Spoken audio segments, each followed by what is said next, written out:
To my most esteemed High Command, I must begin this report with an urgent recommendation. Under no circumstances should we ever consider military action against the humans. What I witnessed today at their so-called educational facility has shaken me to my very core. Allow me to explain the horrifying details of my diplomatic mission to their West Point Terra Academy. As you know, I arrived on Earth with absolute certainty in our superiority. After all, we Inari have perfected warfare through precise calculations and flawless order. Our troops march in immaculate formation, our battle strategies adhere to strict mathematical principles, and even our uniforms remain mysteriously spotless during combat. I expected to find a primitive training facility filled with clumsy recruits attempting to mimic proper military discipline. The transport landed at 0700 Earth hours. The air was thick with that peculiar mixture of nitrogen and oxygen that humans somehow managed to breathe. I adjusted my atmospheric processor and straightened my ceremonial medals. 27 in total, arranged in perfect geometric precision across my chest. A small greeting party awaited me at the landing pad. "Welcome to West Point Terra Academy, Commander Pax Lura," said the human female who stepped forward. She wore a crisp uniform adorned with far fewer medals than mine, which I noted with satisfaction. "I am General Sarah Winters, Academy Commandant. We're thrilled to have the Zenari Federation's interest in our humble training methods." Her use of the word humble confirmed my preconceptions. I fluttered my secondary breathing membranes in what I believed to be a gracious manner. Yes. The Federation is most curious about how you manage to produce functional soldiers with such limited resources. The general's smile widened, revealing far too many teeth. I would later recognize this expression as what humans call a predatory grin, but at the time, I mistook it for submission. "Oh, we managed somehow. Shall we begin the tour?" "The first cadets are just starting their morning warm-up." "Warm-up?" I inquired, my primary translation gland throbbing slightly at the unfamiliar term. "Yes," she replied, that unsettling smile still in place. "Nothing too strenuous, just a light 12-kilometer run carrying full packs, followed by what we call the Murder Mile obstacle course. Then they'll have breakfast." I laughed, assuming this was an example of human humor. The general did not join in. The small party of officers behind her maintained equally serious expressions. A cold sensation spread through my tertiary nervous system. You are joking, surely?" I managed to say. "Commander," General Winters replied, her voice carrying a note of what I would soon learn was pure human delight in the face of another's discomfort. "We never joke about training. Now, shall we head to the course? The cadets should be reaching the barbed wire and live fire section soon." As I followed her toward what would be the first of many horrifying revelations that day, I made an initial note to High Command. These humans are not what we thought they were. May the cosmic consciousness have mercy on anyone who underestimates them, ****. If only I had known this was merely the beginning of my ordeal. The path to the training grounds led us past perfectly manicured grass, which I initially took as a promising sign of order. That was until I noticed the cadets. Sweet cosmic consciousness. The cadets. "Down and give me 50. The booming voice nearly caused my secondary heart to stop. A human instructor, whom I would later learn was the legendary Sergeant Major Marcus Steele, towered over a group of mud-covered trainees. His voice could likely be heard in the next solar system. "Excuse me," I interrupted, my translation gland working overtime. 50, what? Sergeant Steele turned to me with an expression that made my exoskeleton want to molt prematurely. 50 push-ups, Commander. Standard punishment for breathing too loudly during stealth training. I watched in horror as 20 young humans dropped to the ground and began rhythmically pushing their entire body weight up and down. But that's extremely inefficient.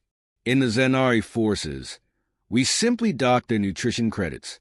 General Winters raised an eyebrow. "Oh no, Commander. Hungry soldiers are cranky soldiers, and cranky soldiers might just forget to save your tentacles in combat. Before I could process this disturbing statement, we reached the infamous obstacle course. My optical processors struggled to make sense of what I was witnessing. Humans were swinging across pits of bubbling mud on ropes, crawling under razor wire as live plasma rounds sizzled overhead, scaling walls using only their bare hands. And, by all that is sacred, were they fighting each other atop a narrow beam, suspended 20 feet in the air? Don't worry, General Winters said, misinterpreting my horrified expression. The plasma rounds are set to stun. Usually, incoming, a voice shouted from above. I looked up just in time to see a human cadet plummeting from the sky. My emergency teleport beacon began beeping frantically, but before I could activate it, the cadet landed in a roll, sprang to their feet, and sprinted off toward the next obstacle. Excellent form, Cadet Thompson, Sergeant Steele bellowed. But next time, try to avoid the anti-aircraft turrets. Anti-aircraft? But they're on foot. I protested weakly. Exactly, General Winters beamed.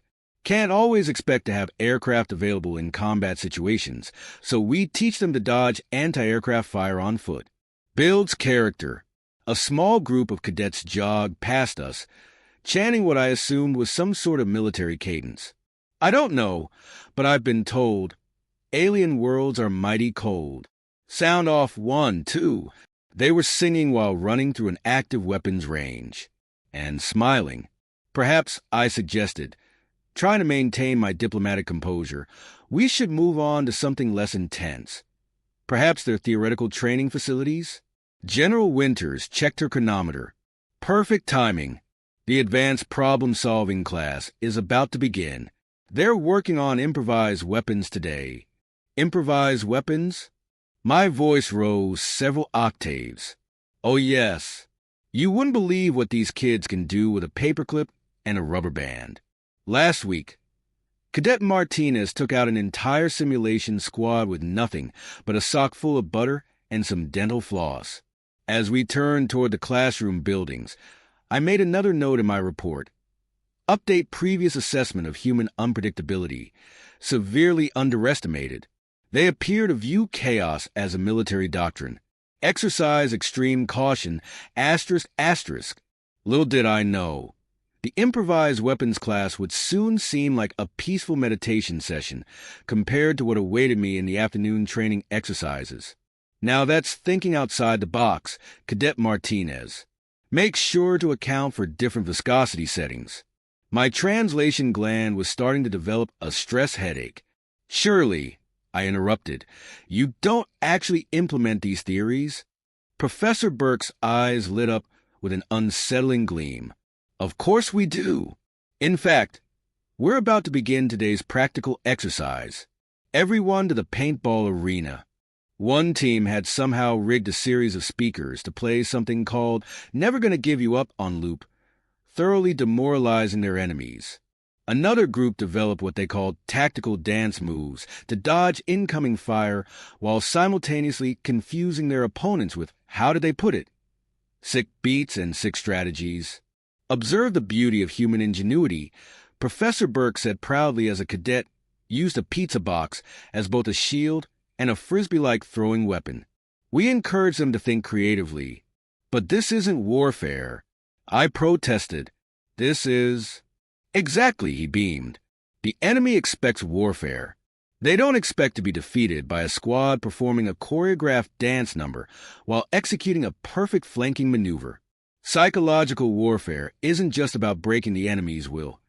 It's about making them question reality itself. Just then, a team of cadets breached a defensive position by creating a diversion involving 3 rubber chickens, a bottle of glitter, and what they assured me was a totally theoretical mind control device made from a modified karaoke machine. Sir, a cadet approached us, covered in rainbow-colored paint but grinning wildly. Permission to demonstrate our new sonic warfare technique. Before I could object, the entire class broke into something they called sea shanties. Their synchronized singing created a surprisingly effective sonic attack pattern, incorporating advanced battle strategies into the lyrics. I frantically updated my report. Critical update. Humans have weaponized chaos itself. Their approach to psychological warfare suggests either brilliant insanity or insane brilliance. They appear to gain tactical advantages from actions that, by all reasonable doctrine, should ensure their immediate defeat. Most disturbing of all, they seem to be enjoying themselves. Professor Burke gathered everyone for the post-exercise briefing. Remember, cadets, tomorrow we'll be covering advanced meme theory and its applications in modern warfare. Bring your collection of cat videos and be prepared to discuss their potential tactical uses. Professor, I managed to ask, do these methods actually work in real combat situations? The entire class turned to me with identical grins that made my exoskeleton want to crawl off and hide. Would you like a demonstration? Burke asked innocently. Before I could decline, the blessed sound of the lunch bell saved me from what I was certain would be another traumatic experience. However, I quickly discovered that even human mealtimes were far from civilized affairs. The cafeteria, or mess hall, as they called it, was a vast chamber operating under its own bizarre laws of physics and social conduct. Hundreds of cadets piled in, creating what appeared to be carefully controlled chaos. Today's special is triple atomic chili, announced the head chef, a towering human named Jack Thunder. Remember, kids, sign the waiver before attempting the extra spicy version. Waiver? I asked nervously. Oh, yes, General Winters replied, filling her tray with something that was actively bubbling. The extra spicy version is technically classified as a chemical weapon in 17 star systems. Nearby, a group of cadets engaged in what appeared to be a friendly competition involving their hot sauce collection. My environmental sensors screamed warnings before I even got close. Hey, Commander! One particularly enthusiastic cadet waved me over. Wanna try our new tactical condiment? We call it supernova sauce. I politely declined, especially after noticing the sauce had eaten through 3 layers of reinforced training plates. What happened next forever changed my understanding of human social dynamics. Without warning, a cadet stood up and shouted, "Incoming," before launching a dinner roll across the room with sniper-like precision. Instead of disciplinary action, this sparked what they called a tactical food distribution exercise. General Winters calmly flipped her table for cover, proving it was designed specifically for this purpose. Standard training drill, she explained, catching a flying sandwich without looking. Teaches resource management, projectile trajectories, and team coordination. Plus, it helps cadets bond. I watched in amazement as chaos unfolded with surprising strategic precision. Teams formed spontaneously, alliances were made and broken over dessert rights, and someone was using spaghetti as a rappelling rope from the second-floor balcony. The key is the hot sauce, Sergeant Steele explained, suddenly appearing beside me in full gravy-proof gear. Nothing motivates a cadet to perfect their dodge training like avoiding the supernova sauce. Just then, a glob of the aforementioned sauce landed near my feet, instantly melting through the floor tiles. My threat assessment glands went into overdrive. Be but the waste of resources, I stammered, ducking under a barrage of tactical tater tots. Waste. General Winters laughed, expertly deflecting a meatball with her tray. This is the 3rd most efficient way we've found to teach orbital bombardment calculations. Watch Cadet Thompson's pie trajectory. Sure enough, the pie described a perfect parabolic arc before striking its target with devastating accuracy. The targeted cadet retaliated by unleashing their secret weapon, a bottle of hot sauce requiring 3 safety locks and a biometric scan to open. I added another frantic note to my report. Emergency update. Human sustenance practices double as combat training. They have weaponized their food. Their digestive capabilities alone qualify them as a potential galactic threat, ***.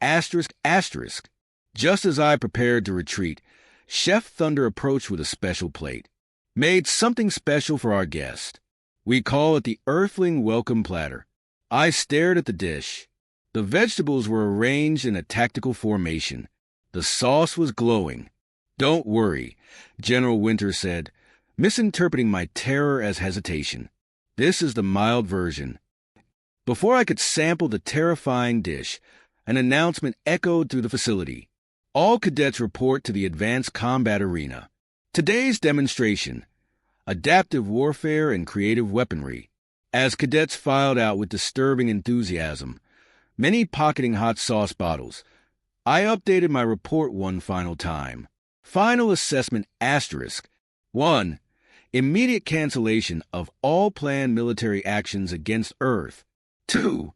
Reclassification of hot sauce as a weapon of mass destruction. 3. Ban on exporting pillows, office supplies, or rubber ducks to human space. 4.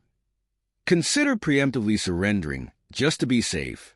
As I made my final retreat, I overheard 2 cadets discussing a graduation prank involving paper clips, a rubber chicken, and something called a quantum probability drive. I did not stay to learn more. Some knowledge is too terrible to bear.